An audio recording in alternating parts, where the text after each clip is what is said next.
بسم اللہ الرحمن الرحیم۔ آج کی تراویح کے چند اہم نکات۔ 9ویں تراویح آج 11ویں پارے سے 12ویں پارے کے 1/4 تک تلاوت کی گئی۔ شروع میں سورۃ توبہ کے بقیہ 5.5 رکوع پڑھے گئے، جن میں جنگ تبوک کے موقع پر منافقین نے جو طرز عمل اختیار کیا اور بعض ایسے مسلمانوں کا جو تھے تو مخلص مگر سستی اور کاہلی کی بنا پر جنگ میں شرکت سے پیچھے رہ گئے، ان سب کا ذکر کیا ہے۔ پہلے یہ بیان کیا گیا کہ جب تم تبوک کے سفر سے واپس لوٹو گے تو یہ منافقین اپنے رویہ کے بارے میں تمہیں مطمئن کرنے کے لیے گھڑے ہوئے عذرات پیش کریں گے۔ ان سے صاف کہہ دینا کہ ہم تمہارے یہ من گھڑت بہانے ماننے والے نہیں۔ اب اللہ اور اس کا رسول صلی اللہ علیہ وسلم تمہارے عمل کو دیکھیں گے۔ تم اپنے عمل سے یہ ثابت کرنے کی کوشش کرو کہ تم واقعی اللہ اور رسول صلی اللہ علیہ وسلم پر ایمان رکھتے ہو۔ ابھی تو اسلام سے ان کی بدخواہی کا یہ حال ہے کہ اول تو یہ اس کے راستے میں کچھ خرچ ہی نہیں کرتے، اور اگر حالات سے مجبور ہو کر کچھ کرنا بھی پڑے تو اسے اپنے اوپر زبردستی کا جرمانہ سمجھتے ہیں اور چاہتے ہیں کہ مسلمانوں پر ایسی کوئی گردش آ جائے کہ جس سے ان کی جان ان سے چھوٹ جائے، حالانکہ حقیقت میں گردش خود ان پر ہے، اور گردش بھی بہت بری گردش، یعنی آخرت میں نجات سے محرومی۔ کچھ دوسرے لوگ تھے جنہوں نے اپنے گناہ کا اعتراف کر لیا تھا۔ فرمایا اس کی نیکیاں اور برائیاں دونوں طرح کی کمائی ہے، ان پر امید ہے کہ اللہ اپنی رحمت فرمائے گا۔ اے نبی صلی اللہ علیہ وسلم، آپ ان سے صدقہ لے کر انہیں پاک بنا دیجئے اور ان کے لیے دعا کیجئے۔ آپ کی دعا ان کے لیے تسکین کا سامان بنے گی، اور ان سے یہ بھی کہیے کہ اب اللہ، اس کا رسول صلی اللہ علیہ وسلم اور مومنین تمہارے طرز عمل کو دیکھیں گے، اور بہرحال تم عنقریب اللہ کے حضور پیش کیے جانے والے ہو۔ منافقوں میں وہ بھی ہیں جنہوں نے ایک مسجد بنائی ہے اسلام کو نقصان پہنچانے، اہل ایمان میں پھوٹ ڈالنے اور ان لوگوں کے لیے ایک خفیہ اڈہ فراہم کرنے کے لیے جو اللہ اور اس کے رسول صلی اللہ علیہ وسلم سے پہلے جنگ کر چکے ہیں۔ آپ اس میں کبھی کھڑے نہ ہوں۔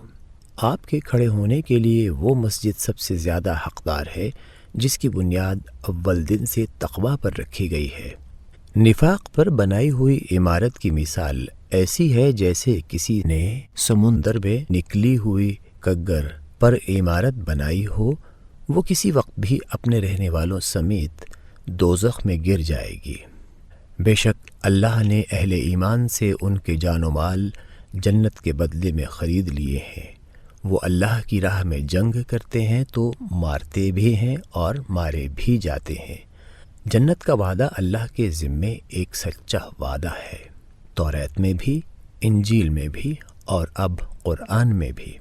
اللہ سے جنت کا یہ سودا کرنے والے دراصل ہمیشہ توبہ کرتے رہنے والے، عبادت گزار، شکر گزار، اپنی اصلاح اور دین کا علم حاصل کرنے کے لیے گھروں سے نکلنے والے، اللہ کے آگے جھکنے والے، نیکی کا حکم دینے اور برائی سے روکنے والے، اور اللہ کی حدود کی حفاظت کرنے والے لوگ ہیں۔ یہی سچے مومن ہیں۔ ایسے مومنوں کو خوشخبری سنا دیجیے۔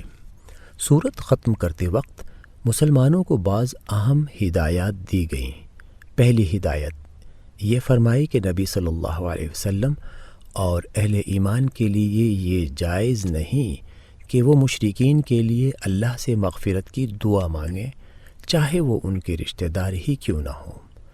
اس ہدایت کا مطلب یہ ہے کہ مسلمانوں کو شرک کے ہر شائبہ سے پاک کر کے صرف خدا کے لیے جینے اور خدا کے لیے مرنے کے مقصد پر قائم کر دیا جائے، اور حق کے سوا اور کسی تبع کی حمیت کا شائبہ بھی ان میں باقی نہ رہنے دیا جائے، کیونکہ صرف رشتہ داری اور تعلق کی بنا پر جو حمایت ہوتی ہے، اسی سے نفاق اور کفر کی راہیں کھلتی ہیں۔ جن مسلمانوں کا سستی اور کاہلی کے سبب جنگ تبوک سے پیچھے رہ جانے پر بائیکاٹ کیا گیا تھا، ان کی توبہ کی قبولیت کی بشارت سنائی گئی، اور اہل مدینہ اور بدوؤں میں سے جو تائب ہو گئے ان کو نصیحت کی کہ ہمیشہ سچ اور حق کے لیے جینے والوں سے خود کو وابستہ رکھو، تاکہ ان کی صحبت میں رہ کر تمہاری کمزوریوں کی اصلاح ہو سکے۔ سورۃ یونس میں قریش کی اس حالت پر افسوس کا اظہار کیا کہ اللہ نے انہی میں سے ایک شخص پر یہ کتاب حکمت اتاری، چاہیے تو یہ تھا کہ وہ اس کی قدر کرتے اور ایمان لاتے۔ اللہ سرکش لوگوں کو ڈھیل دیتا ہے، اس کی وجہ یہ ہے کہ وہ رحمت کرنے میں تو جلدی کرتا ہے لیکن قہر کرنے میں جلدی نہیں کرتا۔ وہ ایسے لوگوں کو موقع دیتا ہے کہ وہ سرکشی میں اچھی طرح بھٹک لیں، کوئی حسرت باقی نہ رہ جائے اور اللہ کی حجت تمام ہو جائے، ورنہ وہ جب چاہے ان کا قصہ پاک کر دے۔ یہ پچھلی امتوں کے انجام سے سبق کیوں نہیں لیتے؟ قریش کا ایک مطالبہ یہ تھا کہ اس قرآن کے علاوہ کوئی دوسرا قرآن لاؤ جس میں کچھ ہماری باتیں بھی مانی گئی ہوں، یا اب ترمیم کر لو اور کچھ دو اور کچھ لو کے اصول پر معاملہ کر لو۔ اس کا جواب دیا گیا کہ آپ بتا دیجئے کہ مجھے ترمیم یا تبدیلی کا کوئی اختیار نہیں ہے، یہ تو خدا کے احکام ہیں جن کی تعمیل کے لیے میں آیا ہوں۔ اگر خدا کا حکم نہ ہوتا تو میں ہرگز اسے پیش نہ کرتا۔ حضور صلی اللہ علیہ وسلم کو تسلی دی کہ جن کے اندر صلاحیت ہے وہ اس کتاب پر ایمان لا رہے ہیں۔ رہے وہ لوگ جو اندھے اور بہرے بن چکے ہیں تو یہ خود اپنے اعمال کی بدولت اس حال کو پہنچے ہیں۔ خدا نے ان کے ساتھ کوئی ناانصافی نہیں کی۔ جس عذاب اور آخرت کی ان کو دھمکی دی جا رہی ہے اس کے لیے مطالبہ کرتے ہیں کہ وہ جلدی آ کیوں نہیں جاتی، حالانکہ جب وہ آ جائے گی تو محسوس کریں گے کہ ایک گھڑی سے زیادہ ہم نے دنیا میں وقت نہیں گزارا۔ حقیقت یہ ہے کہ ہر امت کے لیے ایک پیمانہ مقرر ہے، جب وہ پیمانہ بھر جائے گا تو اس کو 1 منٹ کی بھی مہلت نہیں ملے گی۔ یہ اگر اتنی جلدی مچائے ہوئے ہیں تو ان سے پوچھو کہ خدا کے عذاب کا مقابلہ کرنے کے لیے انہوں نے کیا سامان تیار کر رکھا ہے، اس وقت تو ان کا ایمان لانا بھی بیکار ہوگا۔ یہ لوگ آخر اپنی شامت کیوں بلا رہے ہیں؟ اللہ کی اس عظیم نعمت اور رحمت کو کیوں اختیار نہیں کرتے جو قرآن کی شکل میں نازل ہوئی ہے اور جس کے آگے دنیا کے تمام خزانے ہیچ ہیں۔ سورۃ ہود کے 4 رکوع پڑھے گئے۔ ان میں سے پہلے بطور تمہید قرآن کی یہ خصوصیت بیان کی گئی ہے کہ لوگوں کی تعلیم و تربیت کے لیے اللہ تعالیٰ نے اس کو اس شکل میں اتارا ہے کہ پہلے صرف اصول اور بنیادی باتیں جچے تلے انداز میں بیان کی گئیں، یعنی ابتدائی مکمل صورتیں، پھر بتدریج تفصیلات بیان ہوئیں۔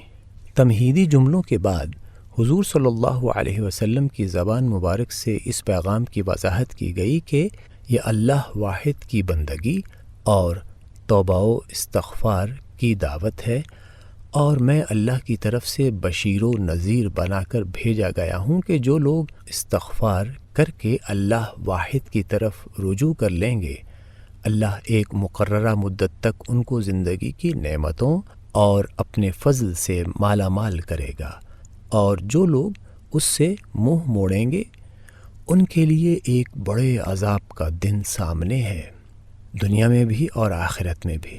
دنیا میں عذاب سے مراد اسلام کے مقابلے میں شکست کی پیش گوئی ہے۔ جزا اور سزا کے منکرین کو اور عذاب کا مذاق اڑانے والوں کو تنبیہ کی کہ یہ دنیا بچوں کا کھیل نہیں ہے، اللہ نے اسے اس لیے بنایا ہے کہ وہ دیکھے کہ لوگ کیسا عمل کرتے ہیں۔ انسان کا عجیب حال ہے کہ جب خدا کی پکڑ میں آ جاتا ہے تو بالکل مایوس اور دل شکستہ ہو جاتا ہے، لیکن جب خدا ڈھیل دیتا ہے تو اکڑنے لگتا ہے اور شیخی بگھارنے لگتا ہے۔ تھوڑے لوگ ہی ایسے نکلتے ہیں جو مصیبت میں صبر کی اور نعمت میں شکر کی روش اختیار کرتے ہیں۔ ایسے ہی لوگوں کے لیے خدا کے ہاں مغفرت اور اجر عظیم ہے۔ بتایا گیا کہ ایمان کی توفیق صرف ان لوگوں کو ملے گی جن کی فطرت مسخ نہیں ہوئی، وہ قرآن کو اپنے دل کی آواز سمجھیں گے۔ رہے وہ لوگ جن کی فطرت کا نور بجھ گیا ہے تو وہ دوزخ کو دیکھ کر ہی قائل ہوں گے۔ ان دونوں گروہوں کی مثال ایسی ہے جیسے ایک گروہ اندھوں اور بہروں کا ہو اور دوسرا گروہ آنکھیں اور کان رکھنے والے کا۔ کیا یہ دونوں برابر ہو سکتے ہیں؟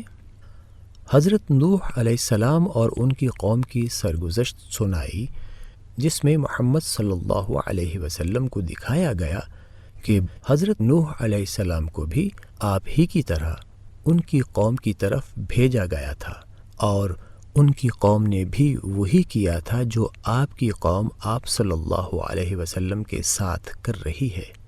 بالآخر ان پر خدا کا عذاب آیا اور وہ سب طوفان میں غرق کر دیے گئے۔ اگر یہ لوگ باز نہ آئے تو ان کا انجام بھی انہی جیسا ہوگا۔ آپ نہ گھبرائیں، اللہ آپ کو اور آپ کے ساتھیوں کو سرخرو کرے گا۔ شرط یہی ہے کہ ساری مخالفتوں کے باوجود سیدھے راستے پر جمے رہیں۔